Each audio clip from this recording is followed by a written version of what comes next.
दिमाग सोचता है, दिल धड़क कर खून की गर्दिश यकीनी बनाता है। मैदा और आंतें हाजमे में मदद करती हैं, लेकिन ये जिगर क्या करता है? ये कुछ घरेलू मुलाजिम जैसा है। कहने में तो कोई काम करता दिखाई नहीं देता, लेकिन जब वो छुट्टी कर ले तो सारा निजाम धर्म भरम हो जाता है। जिगर ट्रीटमेंट प्लांट, फैक्ट्री और लॉजिस्टिक सेंटर को जोड़ने जैसा है। ये पोर्टल रग के जरिए हाजमे की नाली से जुड़ा हुआ है, यानी तमाम ग़िज़ाई अज्जा और नुकसानदेह ज़ैली अज्जा भी पहुंचते जिगर तक ही हैं। ये हार्मोन्स और विटामिन्स को रिसाइकिल करता है, आंतों के बैक्टीरिया और खून के पुराने खलियात को ठिकाने लगाता है। इसी अमल में बेलोरीन बनता है, जो पेशाब की पिलाहट का सबब बनता है।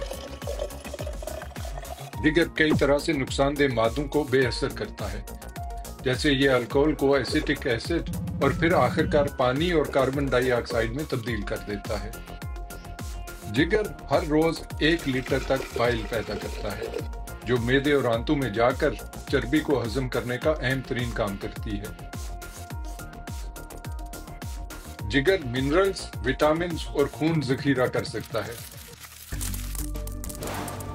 और फिर बावक्त जरूरत इन्हें खून में मुंतकिल करता है। यूं ब्लड शुगर मतवाजन रहती है।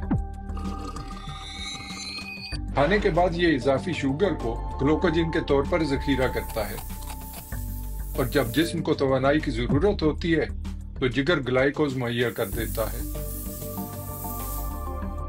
और सबसे अहम बात, दीगर आज़ा के बरक्स जिगर रीजनरेट हो सकता है।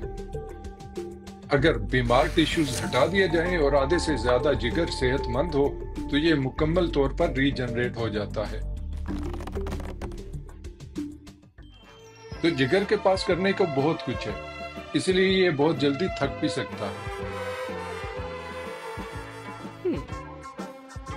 और इसीलिए हमें इसे कुछ देर आराम भी देना चाहिए।